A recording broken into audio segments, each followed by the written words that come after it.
Welcome to the Blood Brothers podcast. We are joined this evening by our usual regulars, Rob Parker, Chris McDonald, and myself, Sean Coleman. Hello. Hello. We are also joined in our guest seat by the author of The Hunted, Mr. Gabriel Bergmoser. Hey guys, thanks for having me. Hi, and thank you for joining us on your Monday morning, our Sunday evening, all the way from Melbourne, Australia.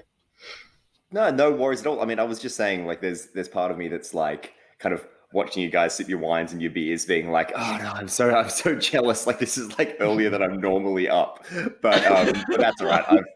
I've dosed myself with plenty of coffee. I'm good to go. Man, I mean, I cannot believe you're taking this time on a Monday morning to speak to us clowns, to be honest. No, it's just like I think it's just like, it's one of those, like, I think I said to you guys off air, like my partner's a nurse and she gets up at like 5 a.m, and sort of, my initial instinct is, oh no, like a 7:30 recording session, how could I do that? Then I'm like, no, if she can get up at 5 and go and save children's lives, then I can definitely get up at 7:30 and talk about my book. Like, that's fine. Oh man, although it's so unrightly, isn't it? It's so unrightly to get up at 7:30 and not be drinking and promote your book. I mean, I know, right? It certainly doesn't fit the cliche, but here we are. Yeah. You're no Hemingway, that's all. We've just discussed like the time zone difference, but there is a lot of love over here in this country for The Hunted by your good self, sir. Which is mind-blowing. I mean, I'm like, it's one of those things where I feel like I've seen more online engagement with the book from the UK than from here in Australia. Like, I mean, it's done really well here in Australia, don't get me wrong. And like, I've been blown away by the response, but like the way that people are talking about it and like the regularity of like the Instagram posts and the reviews and the write-ups and stuff coming in from the UK. And look, I don't know. I mean, it's one of those things where like, as an author, your first instinct is purely just to be happy that anybody has enjoyed it.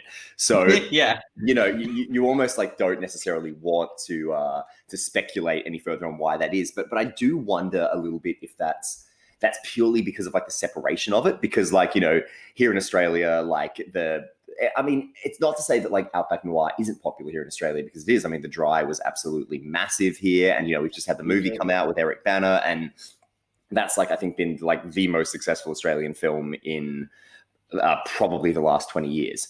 But I think there's something from an overseas perspective about I guess almost I want to say exotic, but when we're talking about like human hunting hicks, that doesn't really feel like the right word. But I guess it's something about exotic.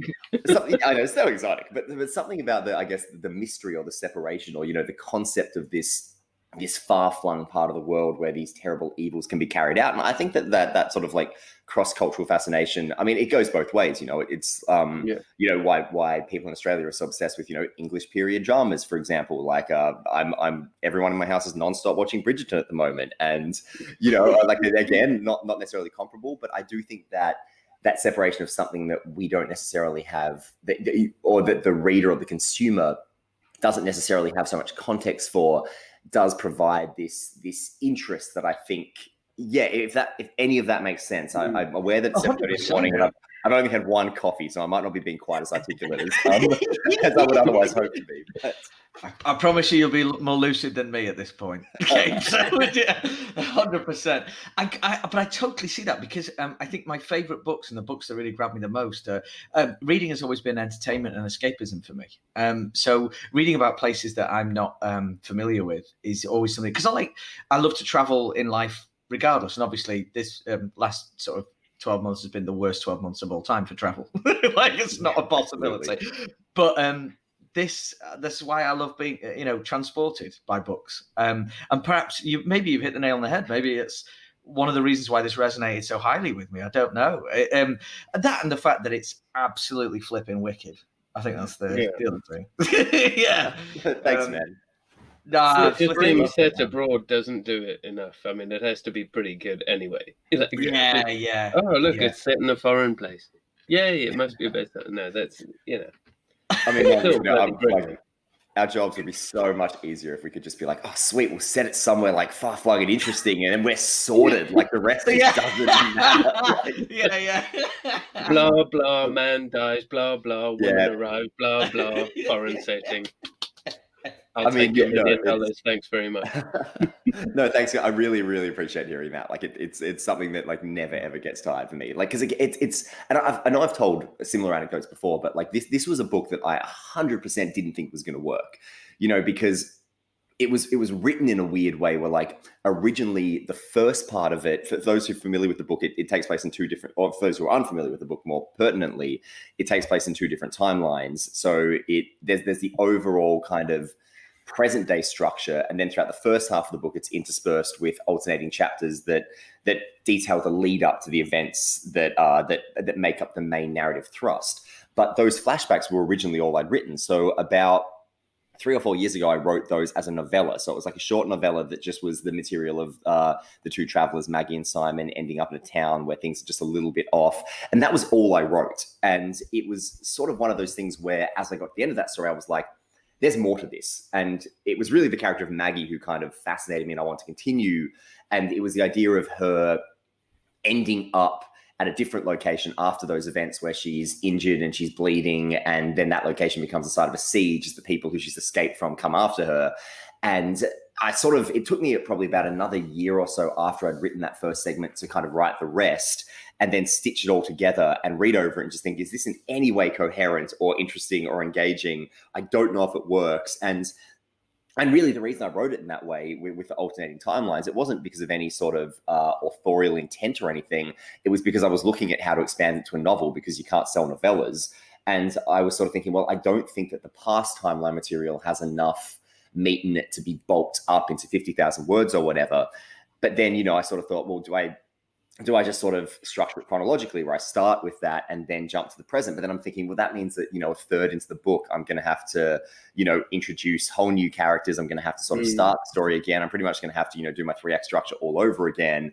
And it kind of made more sense to parallel them and to alternate them. But it was really more just because I didn't want to scrap what I'd already done. And I was a bit lazy and I was like, all right, let's kind of like flip them together that way. But yeah, it was one of those things where like then I sent it to, my now agent. She wasn't my agent then, and was sort of sitting there thinking they're never, ever going to like accept anything else from me after this. Like this is such a dog's breakfast of a book.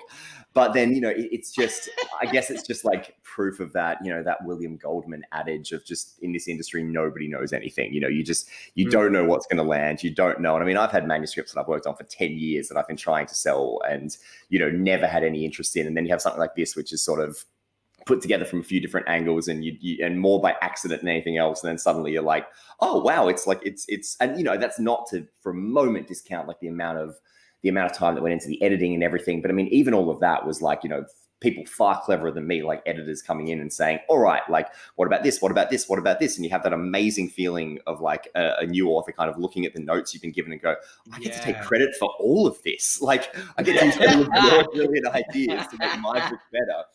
But isn't that an interesting, that's a really interesting reflection on that you can't really teach writing in a formulaic way. You can teach people how to not make mistakes or whatever, but you can't say, structure it like this, it's going to be amazing. Because if somebody had said to you, structure your book like this, from the outset when you started writing it, you'd have gone, well, that's weird. Why would I do that?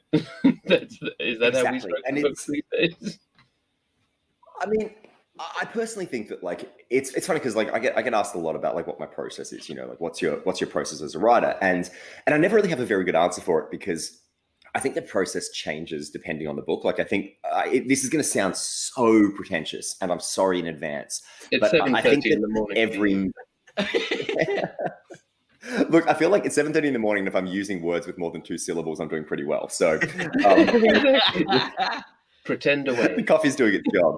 But I think that like books teach you how to write them. Like every new book sort of has different requirements, and you eventually find what it needs to be and how it needs to be told. And in this case, when I look back, it seems totally absurd that there was ever a different version of it considered. Because when I look at it, and this is like it's another one of the things that like is beautifully unintentional.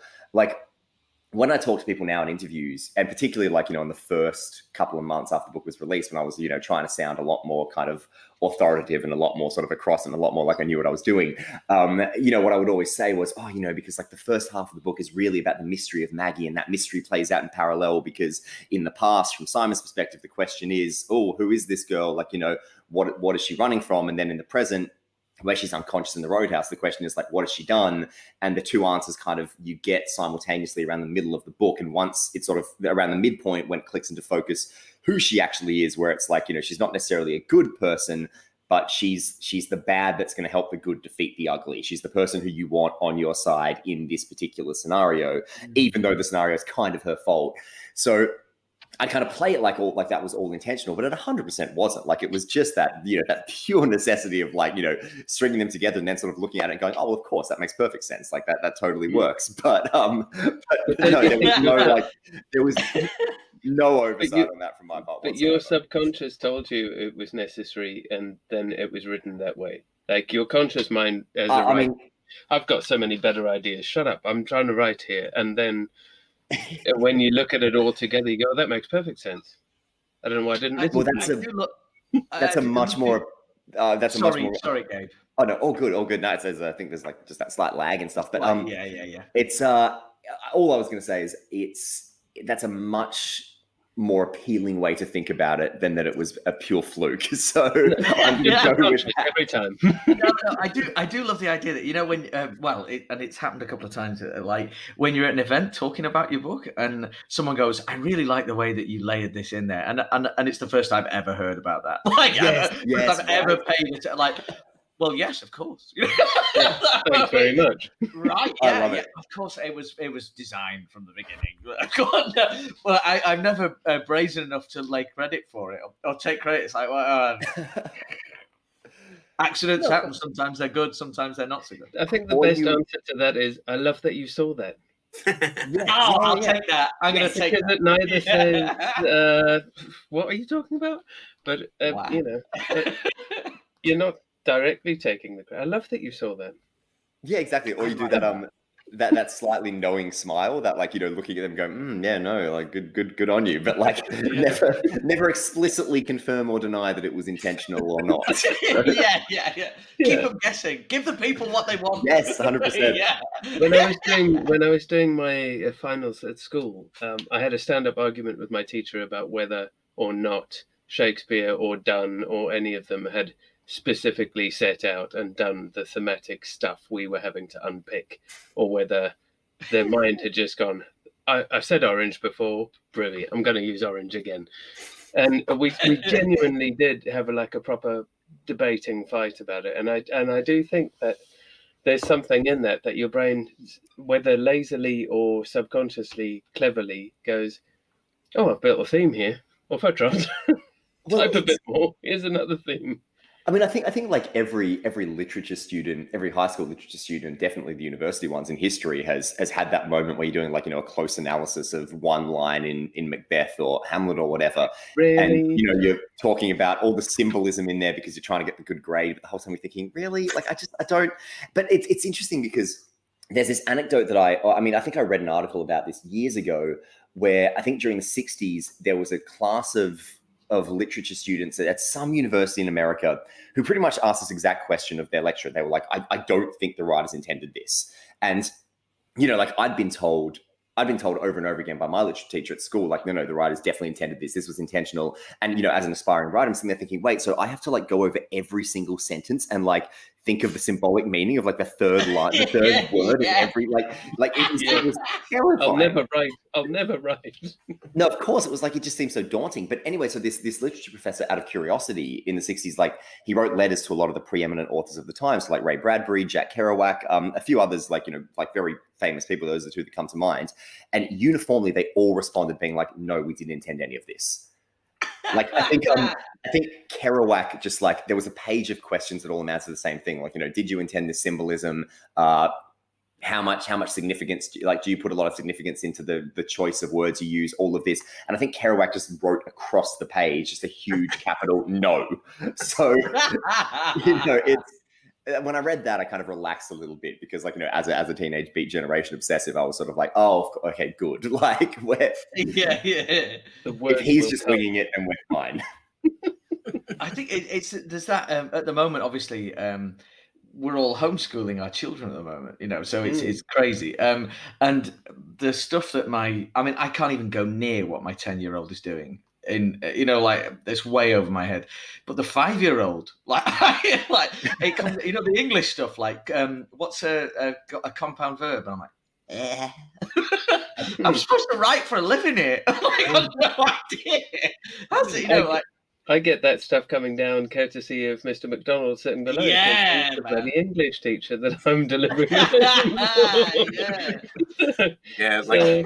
When I have to stand in front of a classroom and be like try and bluff my way through it, and I often say to them, I've got 3 books now, and I don't know, like I've had to research whatever I'm teaching you right now an hour before I'm doing it, so it's bonkers. It's absolutely like they don't need to know it, and I just think it's ridiculous. But we have to take it off in the front of their books. So, you get the kid going, "That's an adverb, not an adjective," and you're like, "Yeah, just testing." Yeah. Well, good. Well done. Just making sure that it's like, look, speaking to somebody who doesn't know what a compound verb is, hearing that from you guys just like is genuinely putting my mind at rest a little bit, because it's something that like that sort of knowledge I have pretended for years anytime it comes up. So that's very, very, soothing to hear. Yeah. No, I think, and again, it's that thing that, like, writing. When you're writing something, you do it for the love of it, though, don't you? Really? Yeah, 100%. And not to, like you mentioned it then, Chris, ticking boxes. You don't when you sit down and write a sentence, you don't write it because you want to achieve 100% in the column at the far end. You do it because it's part of a bigger picture and telling something much more organic than just check. So yeah. Do you guys ever get people say to you, because this happens to me all the time, where like, somebody's like, writing something for work, or so, like whether it's like, like the thing comes to mind is like a press release, or it's like something for a manual or whatever. And they go, oh, all of like the spelling and grammar here. Like, I mean, you're a writer, you know this stuff. Is this all correct? Can you ever read for me? And I kind of look here and I go, what makes you think I would, I mean, I like at a macro level, I get how you would make that association. But when you really think about it, like, I'm not like, do you honestly think that like in the 50,000+ words, like I have to write when I'm building a novel, I'm really worrying all that much about correct grammar and about, like, I mean, the team of people involved in editing it have a job to do, right? So, like if writers were that good at spelling, grammar, and sentence structure, or plot, for that matter, we wouldn't need any of those people. We'd just pump them out. I think when it gets to, like when you're submitting something, like the sense of pride is that you want it to be as good as it can be. Or when you're sending your, like even if it's you're submitting something for the first time, or whether it's part of your contract or whatever, every time you submit something, you want it to be the best it can be. So I'll always go through and do my best job of making sure it's got the grammar bit right. But that doesn't mean I'm any good at that. It doesn't mean that that's my forte or anything like that. So absolutely not. No. Mine's not, because I put in commas when I pause. Sometimes I put in commas when I pause writing. Then I have to go back and take loads of commas out from all sorts of random places. Like, what were you thinking? What do you mean they comma turn the key? No, that's never going to be correct.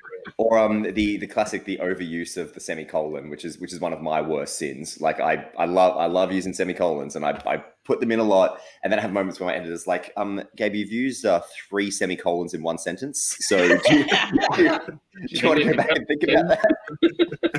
Yeah, I'm a fan of the M dash. That's also it's a lazy descriptor. Make a better sentence. Come on. It's gorgeous. I think I'm a bit worried about the amount of M dashes I sent to you recently, Sean. I might have. That's okay. I've got a dash macro built in before I even start reading. And when it comes to the Richards and Costello partnership for the Cherringhams and the Midworths, I've got to delete ellipses before I started. Really? Every sentence ends in at least one ellipsis. Because an ellipsis is a ... isn't it? Yeah. Thank you. See, this is exactly what we're talking about. Not every day's a school day, buddy. It is. I've started though. You know, like I know at least for the last sort of 7 or 8 years, I've started using brackets in my normal phraseology, as in like just saying brackets, close brackets. When you're talking to people in the pub. Well, I'm talking to people anywhere. Like, you know, it's a really nice day. Brackets. It wasn't yesterday. Close brackets. I love it. I love it so much. Get out. I have a problem. This is pre-COVID behaviour as well. So yeah, because now it'll be even worse. You know, like because now we've got the whole. You know, when we go into a pub and I actually see people. Jesus Christ! Whew, I don't know what the whole conversation can be bracketed. It is. Punctuate to M dash. Delete that ellipsis. Brackets. Which one of you guys is on mute? So are you guys just for not to steer it into grim territory, but are you guys still in lockdown right now? Like, is that where you're at? Yeah, right. So how Chris and I live about 10 minutes away from each other. We're not allowed to see each other. Yeah. Okay. Right. I mean, we had this for the majority of last year. Like Melbourne had it really bad. So I mean, the rest. You guys were being governed by the police. You were having helicopters flying over and controlling. Yeah, it was. I remember that. Really intense. And I mean, look, I don't want to go down the road of like, you know, going into the political stuff in there, because like it's a lot about the Melbourne lockdown was really contentious about like how it was handled, and like, you know, really like there was a lot of like just arbitrary rules, like, you know, an 8 p.m. curfew when everything's closed, and you know, at one point like the curfew was lifted but nothing was opened, and a friend of mine from Sydney emailed me and was like, "Oh wow, you must be really happy that the curfew's lifted." I'm like, "Yeah, because of all the things I was going to do after 8 o'clock." You know, because I can walk down my empty streets and see my non-existent friends. Exactly, in my 5-kilometer radius, where you know I can't go outside of that. Like, great. The world is my oyster right now. But you know, it was. But no, I mean, I feel for you guys, because like it was. You know, we had a shorter lockdown, and then we came out of it. And then again, without going into the politics of it, there was some huge, glaring, egregious mistakes that naturally have been completely brushed over since then, were made on a governmental level, that led to us going into a really, really long lockdown from something like, you know, April or May till like October, I think. You know, we were, but I feel like some people in England have been like locked down for longer than that. We haven't left. We've never. Yeah, that's insane. Like, I don't know how you. We've just danced in and out of them because the government, you know, like I'm not going to. But we haven't technically come out of one completely. No, we just the government has made, you know, again, I'm not going to specify which government. It's obviously ours, but has made a number of glaring. They don't know what they're doing. I think it's the best way to put it. I think that's universal, though. I mean, like, with the exception of maybe New Zealand, like, whose COVID response has been good. Like, it's been, and I mean, I guess, like, you don't want to use that, like, that so horrifying word, unprecedented, that we're all lobbing everywhere at the start of it. But I'm sorry to hear that, guys, because just knowing like how stir crazy I was by the end of lockdown, and like I work from home anyway, and like I mean, obviously, right? Like, do you have kids as well, Gabe? Sorry if that's no, a personal question. No, I don't. So like, I think like, you know, I might, if I had kids pre-lockdown, I might have like come to regret that decision based on like a lot of what I'm hearing from people who have been homeschooling and everything. Different challenge. It's gone on for so long that my 3-year-old doesn't know how to react around other people now. You know, like it's such a formative point, happened at such a formative point of his development, that when he sees other people, like even when we're on a walk, he's like, what's that? You know, like that kind of thing. Yeah, it's mad. But I mean, we've gone from shy toddler to you know, precocious 3 coming up 4, and he'll be coming up 4 in this continued lockdown, won't he? I mean, it'll be the end of the year, but which is terrible. I mean, half his life he'll have been in lockdown. And there've been whole, like, I mean, we had friends who had a baby right at the start of the first lockdown. So I mean, go back to March now. And, you know, they had their baby, and then, you know, there was that brief time when he was a newborn, and they kind of, you know, we came out of lockdown for like 2 weeks or something, and then we were back into it. And pretty much they've sort of been like, yeah, he's grown up in lockdown. Like he hasn't grown up around other people. Like he's grown up around us, and that's been it. Like it's another face apart from on a video. Crazy. Yeah, I mean, it's going to be like it's always, it feels like I always have mixed feelings talking about it, because I'm like, on the one hand, it's like, everyone's sick of hearing about it. On the other hand, it's like it's the thing that's been sort of that everybody's going through to one degree or another. But on the other hand, it's also like, I guess the now existent third hand, it's also something that like I don't know that we're going to be able to talk about with with any authority or any kind of insight until like years down the line, when we kind of I know what you mean. We'll probably never know the full extent of the impact of this. But also because you just get, I mean, our levels of disinformation are absolutely exceptional, and every now and then something comes out that's based on actual data, and it's like, why aren't people dying the same way as they die of, why are they dying more than they die of flu? It's like, because we've stayed in. Can you imagine how much worse it would be if we'd all gone out? So, it's like, yes, people die of flu. We get that. We've heard that argument. Well done. If we all go out the same as we do normally of a winter, everybody will be dead. And I mean, the big argument, and again, without getting into the reeds of it, but like, the big argument that came up time and time again against the Melbourne lockdown, because, I think the second lockdown here, it was like, we had like an eruption, and like, this is going to sound crazy to you guys, but like, we hit a peak of 700 cases a day, and we were like completely shut down. And I like, right, it like in context, it sounds mad, but we had so many like, media pundits being like, but we're not as bad as the UK or America or wherever else. Like, why are we so hard locked down? It's like, well, because we don't want to get that bad.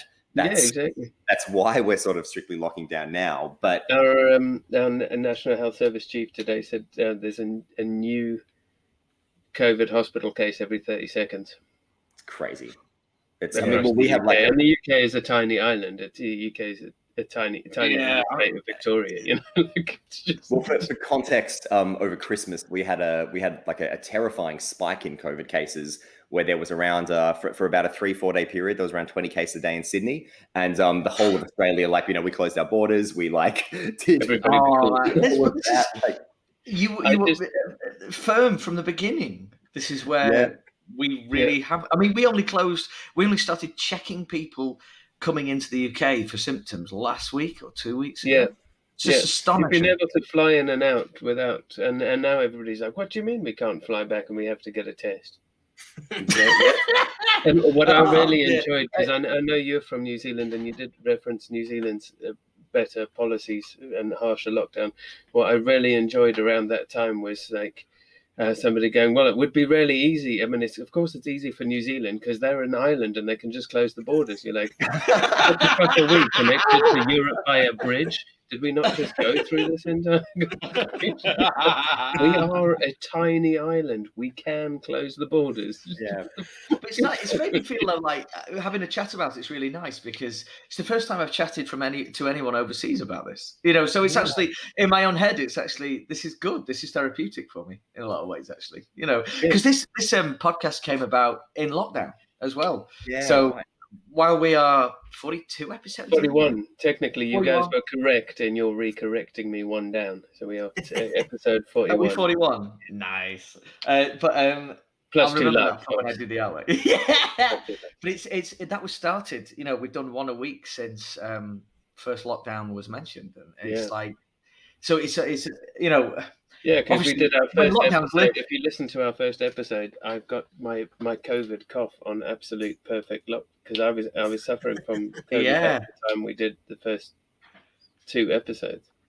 It's true. Fun times. Yeah. That's just crazy. It's absolutely crazy. Here's my pneumatic lung. Please, can I ask a question that's non-COVID related? Yes, please. Bring it back on track. Was your book published during COVID? Yeah, Chris. I was really interested to know, because when I was reading your biography on Amazon, you were like a playwright and stuff first. Is that right? Yes, I was. So please, can you tell us your kind of journey into writing? Yeah, so I oh man, like I mean, I had a weird journey to writing, but I mean, I think as you guys would know, and as any writer in the world would know, I don't think there's ever such thing as like a normal journey into writing. Like, it's not like there's a it's not like there's, you know, a university course you can go to, and once you're done, it's like you're a qualified writer and you're going to get taken seriously and immediately get the book deal. Like, no, I had a really kind of erratic, bumpy journey into it. So when I was a teenager, basically, I was, you know, very creative, and I was very into stories and obsessed with movies and, you know, obsessed with reading, like all of that. But I think for a long time there, I wanted to be an actor. Like when I was a teenager, like that's kind of what I thought I would do. And when I was about 15 or so, I got a drama scholarship to a school in the city in Melbourne. So I came from a small country town. Like I was born in New Zealand, but, you know, had grown up in Australia, lived in a small country town, was lucky enough to get this drama scholarship, went to this school with a really big, really kind of intense drama program where they did 30 plays a year across the whole school. And it was like, you know, it was a very big part that they were very famous for. But through my time being there, realized that I was a terrible actor, because I was performing across from, you know, because these are school plays, but these are school plays that were like, you know, big budget, huge sets, like really, and you know, that they were also very exacting in terms of who they cast, and very kind of, you know, the standards were very high in terms of, you know, who got the lead roles and everything. It was incredibly competitive. And when around the time when I realized I wasn't getting any main roles, and I was looking at the people who were getting main roles, and I was like, oh, they're actually good. And you know, so I kind of went through this insecure battle for a while there of, you know, like trying to emulate them and sort of, you know, trying to like study up, you know, Stanislavski and all of these techniques. And like, you know, I was trying to be like as method as I could. And I was like 16, but, you know, naturally none of that kind of worked. Dustin Hoffman. Yeah. And in the meantime, like I think while I was sort of focusing on all of that, I was, I think back to, what's that amazing anecdote of Dustin Hoffman being on the set of, was it like Marathon Man or something? Yeah. And he's shivering, standing out in the cold, and he's wrapped in like a wet blanket. And Laurence Olivier's like, what are you doing? He's like, oh, I'm just getting into character. And Olivier's like, have you tried acting, my boy? So that was like 100% me during my high school years. But in the background of this, like I was writing a lot. So, you know, I'd been, you know, I think pretty much ever since I saw The Fellowship of the Ring when I was 11, like I was, or 10 or 11, however old I was, I realized that, like, you know, I wanted to tell stories. And my big thing with it was that I would become so obsessed with stories like Lord of the Rings, like Harry Potter, like there was a book series that was hugely popular here, Tomorrow When the War Began, that was like, I was, you know, tearing through every book over and over again because I was so into them. And it was like the depth of love I had for these books was so intense, but there was always that separation, because this is going to sound really strange, and it is strange, but it's the only way I can explain it. I wanted to own them. You know, I wanted these stories to be mine because I love them so much, but they could never be mine. They would always belong to the author. So I sort of realized that, well, if I wanted to, you know, throw myself heart and soul into a story, I kind of had to tell my own, you know, for me to have that ownership and for me to have that love and to put that passion somewhere. So while all this acting stuff was happening, I was sort of writing a lot. And, you know, when I was about 13 or 14, I finished a 30,000 word novella that was 100% just like the plots of Silence of the Lambs, Psycho, and Saw mashed together, not very well, and you know, told, written out of chronological order because I'd just seen Pulp Fiction, and I was like, oh well, that's kind of, you know, what like you know, cool modern writers do. They tell the stories out of order, and then friends would read it and be like, this makes no sense. Like, why is it happening? Why is it happening? So you know, so that was kind of where I was. And then, I don't know, but like once I'd written that, I found that like I was able to write a lot more, and I started writing, you know, with a lot more ease. And the things I was writing were still very derivative, but I was writing a lot. And around the time I was 17, I was in my last year of high school, I finished my first novel, and it wasn't very good, but I'd written the novel. And it sort of just quietly occurred to me in that stage between high school and my first year of uni that I was like, I really want to keep writing, and I really love this, and I really want to keep doing it. But, you know, the acting had just, without me ever making a decision, just kind of died off. You know, I just sort of realized that I didn't really want to pursue it. I didn't really have a love for it. You know, I enjoyed being on stage, but I'd seen that I wasn't that good. And it was never a difficult realization to be like, I'm not as good as those people when it finally kind of hit home, because I was like, well, I've got this other thing that I would rather do instead. So, you know, for a long time, I just sort of, you know, I was writing sort of not very good novels all through my early uni years. And then it just sort of occurred to me that I was like, well, you know, I understand theater. You know, I spent years doing theater. I've been in a lot of plays through my high school years. I have read and been, because of my time at this drama school, I was exposed to some of the best the best Australian plays going round. And so I felt like I had a reasonably good understanding of theatre as a medium. And so I started writing plays, and, they were just sort of really little ideas, like not long plays, written to be about 45 minutes. A couple of them were performed by a youth theatre company. I sort of realized very early on, based on the audience response, that I had a knack for dialogue that I sort of honed over a few different plays. And, I've always loved movies like Before Sunrise, Before Sunset. I'm a Tarantino fan. I'm a Martin McDonagh fan. Like, I love writers who really use dialogue. And Aaron Sorkin's another great example, where it's dialogue that's just like fun to listen to. And you just sort of almost just want to listen to the characters' conversations. And so, I started kind of writing plays that were very much like that, very banter heavy, very like back and forth, like tennis ball dialogue. I really enjoyed that. But, then I kind of got a bit bored doing that, and I sort of steered more into like genre stuff that I was trying to do on stage. All of which led to me founding my own theatre company in Melbourne, which is still going strong, Bitten by Productions.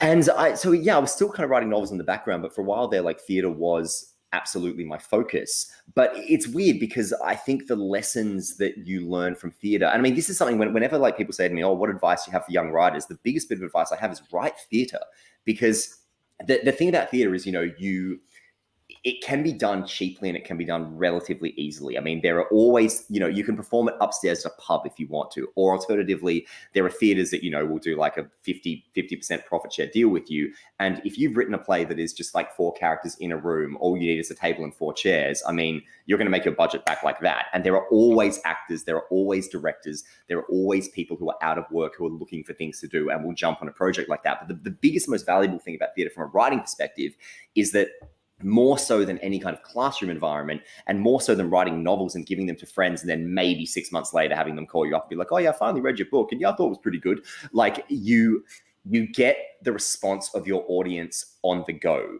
so you are sitting in the room and there is, so, you guys would know this as well as anyone, but how like when you read over your work, you always like adjust it in your head just a little bit, and you can't not, but like you imagine the line read the way you want it to be read. You imagine it read with a certain cadence, you imagine it read with a certain tone, but obviously audiences are going to read it in their own style and their own tone. So like, what can sound natural and flowing to you can sound really clunky to an audience. And when you're in a theatre watching a play that you've written be performed, there's no escaping that. Like, if your lines of dialogue are clunky, if what you've written isn't working, if it sounds unnatural, if the jokes aren't landing, not only will it sound uncomfortable in the mouths of actors because they're not performing it the way you want to perform it, they're performing it the way that feels natural to them. So if it doesn't work or it doesn't have that universality, that becomes immediately obvious. But more than that, you're watching the audience's response. If you have a joke that you thought was really funny that's read by actors on stage and the audience is just sitting there in silence, or there's a couple of like, embarrassed, half-hearted laugh, like, and you can't escape from that. And I mean, it's like, honestly, as much as I love writing theatre, one of my least favorite things in the world is sitting in the theatre when my play is opening for the first time, and you are so sensitive to every reaction. If somebody takes out their phone, if somebody yawns, if somebody stretches, and this has happened, if somebody falls asleep, the worst, if somebody walks out. Like, there is a reason that to this day, like, I don't write plays with intervals, because I don't want to stand around at intermission and hear people talking about it. Because of course, that you're the writer, nobody knows what you look like. And if you're standing around intermission, people are like, oh, I think it's kind of boring. Like, and you have to just sort of stand there and pretend that, you don't care. Like, it's hell, I mean? And I'm the kind of writer who, like, the moment the play finishes, I will run into the dressing room and hide there until the audience has left, because, I don't want to hear people talking about it afterwards. Like, until, some reviews have come out, until I've heard enough to make me go, okay, I think it's working. Like, you really just don't know until something's gone out into the world, whether it lands, whether it works, what the response is going to be. You really can't, you as a writer can't be in any way an impartial or effective judge of the success of your own work. So I think theatre kind of forces you to learn that, because, again, you have to face up to how an audience responds. And on top of that, and this is going to sound a little bit weird, but you also are very aware of the energy in the room. Like, if the whole audience is on tenterhooks, like watching and, riveted by what's going on, then that what you're writing is working. If the whole audience, if it's a comedy and they're laughing their heads off and they're cracking up at every joke, and, there's that constant buzz of laughter that kind of, erupts in those, big and very satisfying waves when you have a really funny moment, then that, okay, what I've got is working. And those are great moments. You sit there in the audience and you're being like, dance, my puppets dance. Like, you're reacting exactly how I want you to. And yet there are times where you will sit in the audience and you've written something, and and sometimes it's times where, like, the night before you had a great response, and tonight it's just a different audience, or the vibe on stage is different somehow. And of course, the cast feeds off the audience. So if you don't have a particularly receptive audience, then the cast won't be performing at their A game, because they can feel that energy as well. And I mean, you have to sit there and you are forced as a writer to self-analyze and be like, is this working? Was that line wrong? Should I have tightened this sequence? Should I have moved on faster? Should I have deepened this character? Should I kind of have had more insight into this? If something's confusing, it worked perfectly well the night before. Exactly. But you have to be exposed to it. And so that is why I think that theater was like the most valuable training grounds I ever could. And I studied at film school. I went to Victorian College of the Arts, and I learned a huge amount about story structure and midpoints and theme and controlling ideas and all of that. But the majority of what I learned about storytelling, I learned from theater, which is why I say, like, do it. It's so valuable. And so how do you feel on publication day, knowing that reviews are going to hit? Obviously, your publisher will have sent it out to other people, but they're chosen people who would like it, might comment positively. When it hits Joe Public, how do you feel? Because you don't have that same in the room thing, but you do have that same shit, everybody's reading it today thing. So, I mean, in the case of The Hunted, it was a weird one, because like, advanced copies went out in at the end of 2019. So, like, I remember I got the advanced copies in, I think it was November 2019, and that was when they started going out and started going to reviewers and booksellers. And then I'd gone to a bunch of bookseller dinners organized, because it's published by HarperCollins here in Australia, and I'd gone to several bookseller dinners where I met booksellers who'd read the book. I got into big conversations about them. Reviews started coming out by the end of 2019. The Goodreads page started kind of, getting a lot of responses by then. And then, the book was supposed to come out in May 2020, but got delayed because of COVID. Came out literally the day before we went to our second lockdown. So, it sort of, it was, but, it sort of kind of got pushed back, and it got shunted around. So by the time it came out, advanced copies had been out for something like 9 months. So there'd already been quite a lot of reviews. There'd already been quite a lot of discourse. And I mean, and I think the most high profile early response it got before, the big newspapers over here reviewed it, was somebody on, like, one of our lead radio stations telling the audience that he only got halfway through and that it's terribly cliched and you shouldn't read it. So I was kind of, at that point, I was kind of ready for the worst, like, I'd heard that and I was like, thanks, guy. Yes, like, thanks, mate. I mean, maybe, like, finish the book before you're going to say that. But like, it's just kind of one of those things where, and, we got a lot of, like, really great reviews after that. But by the time the book came out, so I guess this is, I'm sorry, I'm rambling a bit, but it's a very long-winded way of saying that by the time the book came out, I'd heard the entire spectrum. Like, I'd heard pretty much and it's pretty much every response I've had since has, like, fallen into different camps. It's the people who just couldn't stand it. It's the people who absolutely loved it. It's the people who were sort of like, yeah, it was all right. And and this has been really interesting. It's the people who have said, I think it was a good book, but if I'd known it was going to be that violent, I wouldn't have read it.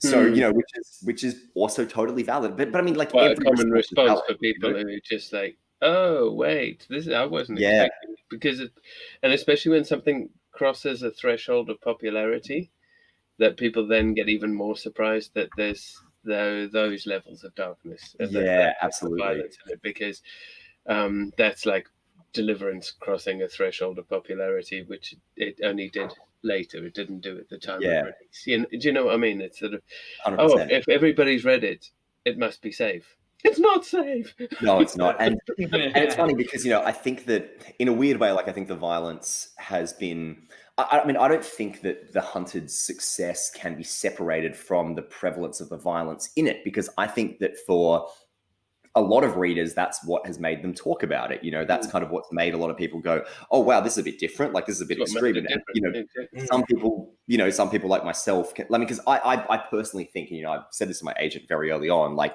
I think The Hunted is talking about a lot, to do with Australian culture, to do with masculinity, to do with the way that we respond in impossible situations where, we think we might be one person, we discover we're somebody else entirely, for better or worse. I don't think it's a weightless book. I don't think it's, like, completely thematically empty at all. I think there's a lot I wanted to say with it, and I think I did say that. However, I think that in terms of its content and in terms of the violence and everything, it's pulp, you know, like it shouldn't be taken 100% seriously. Like, you know, by the time you get to the end and Maggie's like, you know, in the car making a Molotov cocktail and like throwing it out the window behind her where it just happens to blow up the car, you know, like spoilers.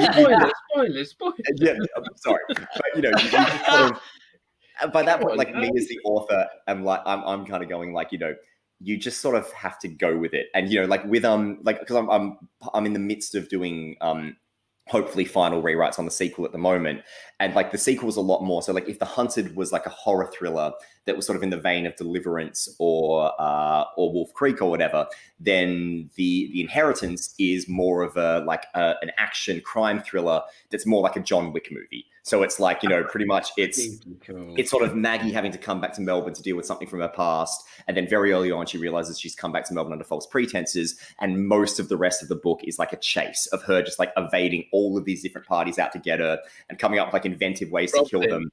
And, you know, by the end, it also gets... Yeah, and it's, you know, I'm writing a sequence at the moment where, you know, she's in a diner and she kind of like stumbles into this diner and she's already badly injured after a bunch of shit that she's done. This about halfway through the book. And she basically finds herself like in a diner with these two bikers who, you know, she realizes are out to get her. And all she's got is what's in the diner to try to dispatch them. And it turns into this like ridiculous fight where she's got like, you know, a burning like saucepan and she's like, you know, attacking them and like, you know, all of this. So like it's still like patently ridiculous, but you know, at the same time, like as the title implies, it's a book about parenthood, it's a book about legacy, it's a book about, you know, what do we take from our parents, what do we pass down through the generations, you know, how much do we take from our parents and how much do we choose to throw away if we want to become our own people who aren't repeating the mistakes of the past, you know. So I mean, these are you know, real weighty themes that, you know, I think I take very seriously and, you know, are very important to me, and I think will hopefully be very important to a lot of other readers. But it's still this ridiculous, fast-paced, over-the-top pulp, you know, like action extravaganza. So, like, and I think those two things can coexist. But I think in terms of and I think in terms of the blood and the gore and everything, you take yourself too seriously, and it's all thematic and people will be studying it for years to come, and kids will be complaining about breaking down the third word in the fifth sentence. Yeah. You can't. I mean, like, surely, like the ultimate goal of writing something is, I mean, for me, it's always to entertain somebody. Yes. And if you can entertain somebody while making a statement about something else, or commenting on a bigger picture or a bigger issue, and that central message of entertainment is still there. I mean, I just think it's brilliant, and a testament to a talent that I wish I possessed. I just think that's brilliant. Seriously, I think it's brilliant. I mean, I've got so many questions I want to ask about. I mean, you mentioned movies, Gabe, and I desperately want to talk about the future of The Hunted as a movie and what you can tell us and what you can't tell us. Okay. But well, let's do that now. So what? I mean, because it's so cinematic, the book. So what I know, it's been optioned, hasn't it? Yes. Yeah. And where are we up to? What's happening? Okay, because it will be such an ace movie. Yeah. I think it will be, but you know, not necessarily because of my contributions. It's so tricky because like it's actually probably further down the line than people would think, in terms of casting, in terms of the director, in terms of, but the thing is, not very much has been announced yet. So I know who's playing Maggie, and I'm really, really excited by who's playing Maggie. Like she's, I mean, it was crazy because I don't know how much I'm allowed to talk about, but I'm going to just, I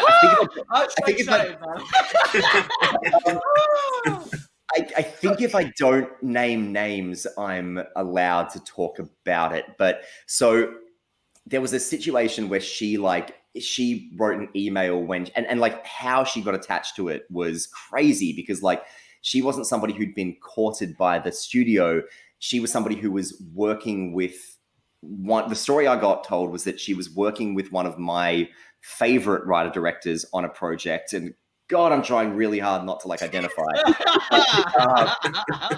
But he picked up The Hunted and he read it and he said to her, you have to play this character. And so she lobbied for the role and she then read the book and she wrote this email to the director and to the studio talking about her reasons for why she felt so compelled to play this role and why she understood this character, or why this character spoke to her so much.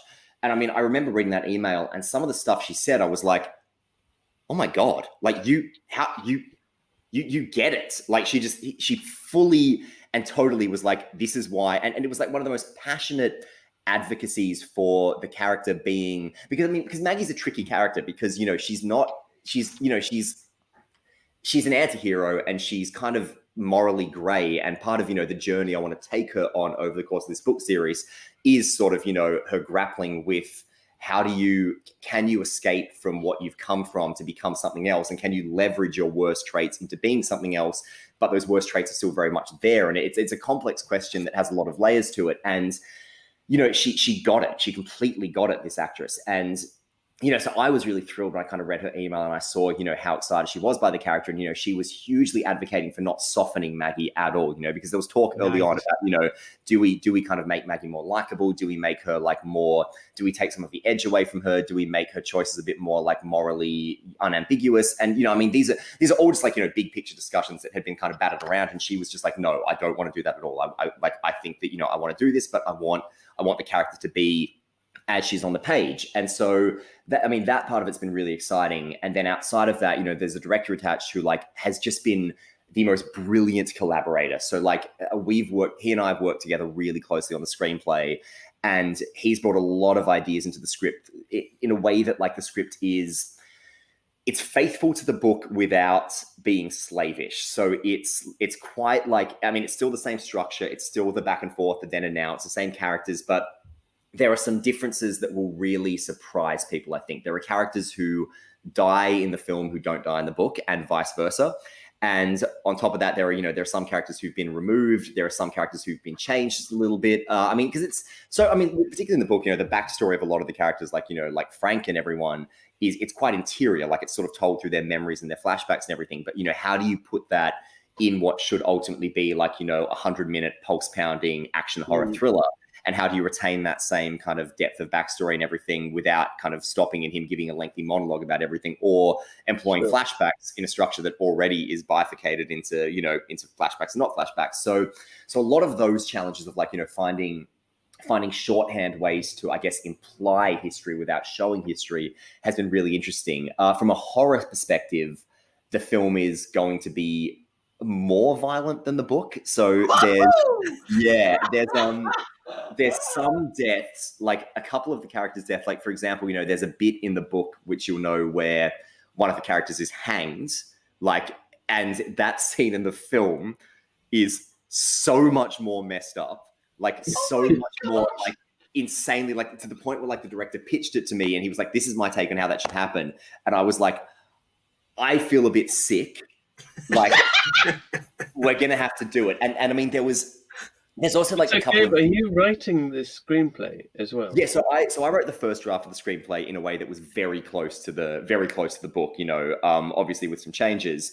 And so the director kind of came in and he's had his notes, and it's been a back and forth process where, you know, he sort of said, you know, can we have this? Can we have this? Can we strip this back? And then, you know, there was a studio note that was like, we want to get it under 100 pages because actors are more likely to read it if it's under 100 pages. So, you know, there was some really brutal cutting where we went through and we were like, you know, how do we strip it back? And of course, you know, I'm a novelist, so a lot of my big print description was like, you know, if not copied and pasted directly from the book and just changing it to present tense, was like, you know, quite flowery and quite descriptive and talking about, you know, like the shadows in the night and the reflection off the water and, you know, like the explosion blooming. Like, I don't think I said anything like that, but, you know, it was beautiful, darling, but flowery, and I was, yeah, exactly, pointless, you know, like, you know, just like really over the top description. And the director was like, we don't need this. Like, we don't need this at all. You're actually doing my job for me when you're saying we cut away to a distant shot here. And he's like, don't, just strip it all back. So that was a big learning curve for me in terms of screenwriting. So, you know, a lot of that was kind of pushed back to just sort of, you know, when it was like, you know, she's like stumbling through the forest, you know, her legs bleeding. She's loping like a wild animal, ping-ponging from tree to tree. It's like she moves through the forest, you know. So like it's that kind of thing. So you know, like she's in the forest, she's moving. Very direct, you know. So that's really interesting. And it's been what has been really mind blowing has been it's all been storyboarded, and the storyboards have been sort of animated, so like in this kind of animatic that's been used as part of the pitch to actors and to other crew members in this way that like pretty much shows you what the film will look like, and kind of sitting down and like playing that. I said to you, like, it's been optioned, right? I mean, like, we're so far down the line. We're fairly down the line, yeah. So look, I mean, it's going to be really interesting to see what happens from here. You know, I mean, like obviously COVID has thrown a spanner in the works.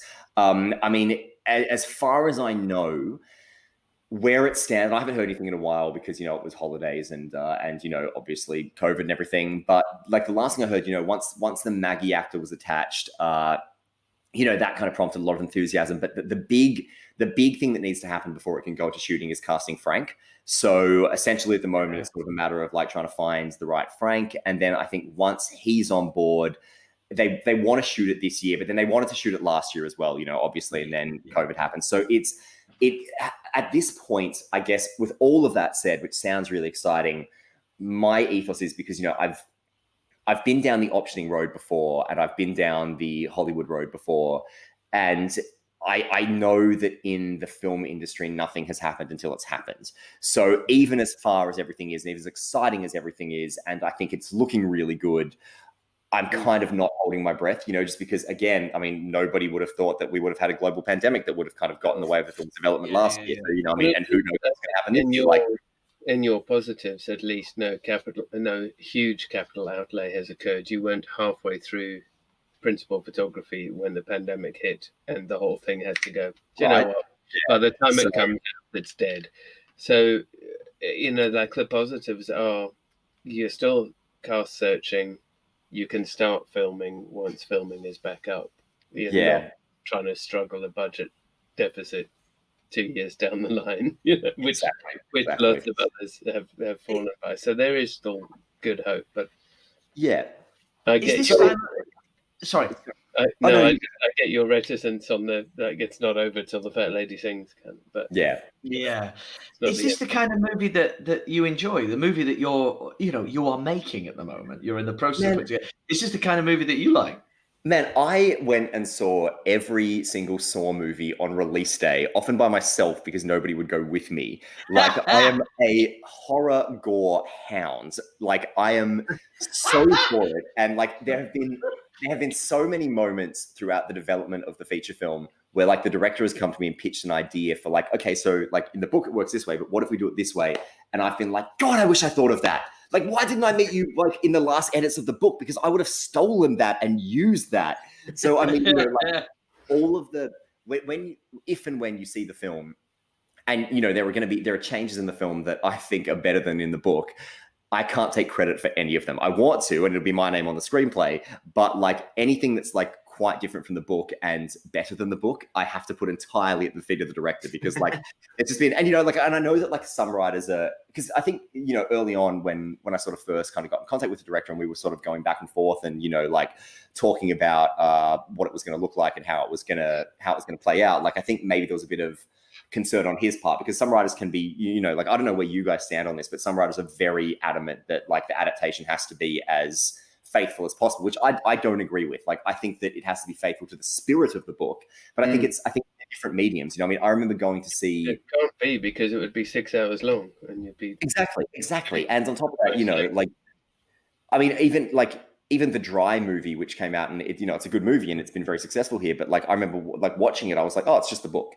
Like, it's just beat for beat the book. It's exactly the same, and you know that's cool. And like for a lot of people, that's what they want. But you know, I always get more excited if a film like kind of does its own thing a little bit. And so this is definitely a movie that like, because the director has a very strong vision, it's a movie that I think is true to the spirit and the themes of The Hunted. But what I will say is that while the book kind of focuses a little bit more on one thematic corner of the story, the film focuses a little bit more on a different thematic corner of the story, which is more what the director's interested in. And that's as it should be. You know, it should be his vision. It should be, you know, the book was my vision. And that's why I'm comfortable with the changes, because I think, you know, like I put my personal vision of this story out into the world. And this is, you know, I'm going to be a part of the process, which I'm thrilled by and I want to be, and I'm excited by, and I'm learning so much from it. However, the film is going to be the director's vision of this same story, and that is absolutely the way it should be, and I absolutely am behind that. And I think that's what's going to make it a really good movie. That's absolutely awesome, man. I love that. And not being, you know, sometimes there's a temptation, and I must admit I've never felt it myself, but to be precious about your own work, like you can't change that. How can you? Anything. I just, again, if it's under the remit of entertainment and entertaining people, the best way to entertain people is the best way to do it. Is however you get there, that's the best way to do it. I love that. I absolutely love that. Absolutely. No, I swear by that. I mean, like, I think there's been two changes to the film where I'm like, okay, well, both of those are going to make things difficult for me in like book 5, because I've got a 5-book arc for this series. Nice. But I'm deliberately doing it because like before The Hunted, I wrote a trilogy of YA books that were published by an indie publisher here in Australia. And, the first one ended on like a massive cliffhanger. And then, it pretty much, the publisher came back to me and was like, yeah, I don't know if we've sold enough to do the second one. And I'm like, oh, okay, damn. Well, now I'm feeling foolish because I've got like a 4-book arc here. So then it got nominated for an award, and the award meant that we sold suddenly heaps of books. And, I got the second, I got the third. But even when I wrote the second, I was very sure to like make it a much more conclusive story, because I was like, I know now like how tenuous it is. So even with like my long-term plan for this, like, I want it to be that like if The Hunted is all you read, it's a completely satisfying experience. If The Inheritance is all you read, it's a completely satisfying experience. But if you read all 5, then you'll get like a much clearer sort of, you'll get a big journey, beginning, middle, end. Things are set up in The Hunted that will pay off in book 5. But, I always think about A New Hope. I think A New Hope is a completely perfect, satisfying movie by itself, that if you never watch another Star Wars movie, you would have a complete experience. However, the experience is enriched if you watch the rest of the trilogy. So that's kind of what I'm going for. But it does sort of mean, but, the director sort of said to me when I was like, look, I'm happy with the changes, but like, that's going to cause problems down the line. He's like, look, if we get that far down the line, we'll deal with it then. And I'm like, sweet, cool. Future us can, Oh man, that's wicked. Well, future us can worry about this shit. Let's today's us worry about this now. And that's it. He was like, today's us has to, exactly what you were saying, Rob. Like, today's us has to make sure that like this is the most entertaining, most enjoyable, most satisfying experience possible. And so, we kind of, and this is like, that's, like I was thinking yesterday about like this new scene I'm kind of adding into The Inheritance. And I was wanting to use this idea that I'd originally planned to use in like book 3, like for a particularly kind of like gnarly moment where Maggie takes out a bad guy. And I was like, oh no, but I want to save that for book 3. And then I'm like, yeah, but like I currently don't have a contract for book 3. So like, why wouldn't I put all of my best ideas into this book? Because you'll definitely come up with better ones for book 3. I mean, exactly. Like if I get that down the line, like I'm not going to be hanging on to this idea from like 4 years ago when I get to that point, So like it's kind of one of those things where it's like, yeah, like I really do believe that like, and I've had so many authors who are like, oh, I'm plotting a trilogy, and I'm like, can you tell it in one book? Because if you can, you might end up with like a more satisfying, complete kind of, and I think like it's like this, it's the Marvel film mentality that people have now, where it's like, where people go, you go and you watch a movie and it's kind of unsatisfying, and people always say to me, oh yeah, but they're obviously saving all the good stuff for the sequel. And I'm like, well, couldn't you have put the good stuff in the first one? Like, so that I watched the sequel? Exactly. Yeah, right? Yes. And it's like, we also, I don't know if you guys suffered through Terminator Genesis, but, I remember when... you watched it from you. It terrified me to hear that you were 10 when you watched Fellowship of the Ring. So. Yeah, man. But, like...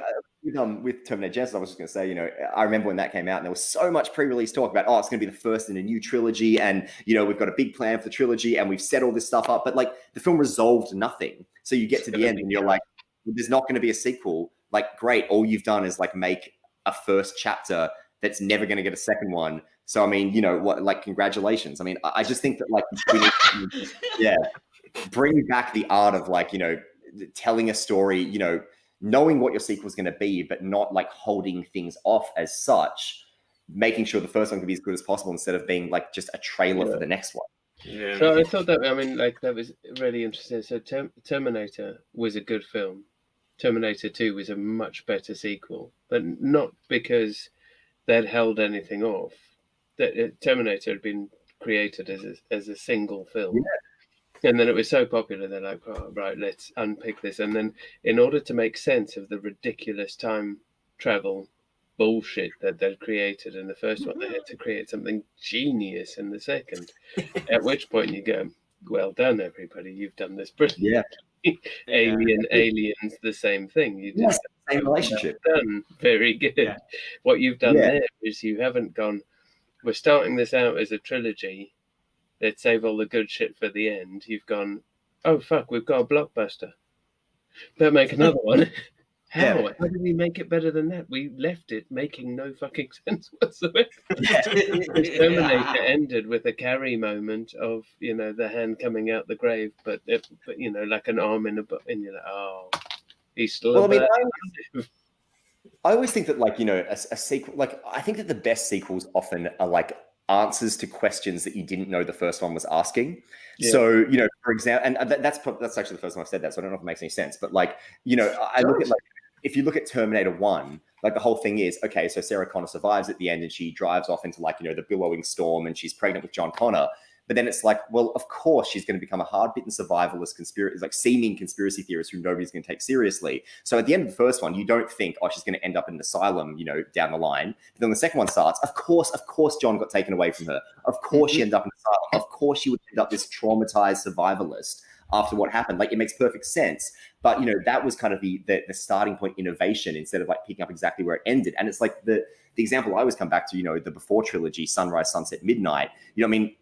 Before Sunrise works perfectly well as a sweet romance film about a young couple who get off a train in Vienna and they spend the night walking around getting to know each other. Perfectly fine, perfectly adequate by itself. But it gets enriched by the second one, which is okay, so what happens if they never met again? And then 9 years later, where they've both moved on with their lives, they do re-encounter and find that they still have that connection more so than they've ever had with anybody else. And suddenly, you've got a kid, you've got a husband, how do you navigate that? And then the third one again kind of moves forward further down the line. It's okay, well, they're together now, but suddenly, the first blush of sweet romance of them meeting each other and encountering randomly with a time limit, you move beyond that and you go, okay, well, what do you look like 9 years down the line when you've got kids together and, he's got a kid back in America and he's got an ex-wife who hates him and isn't giving him custody and all of that.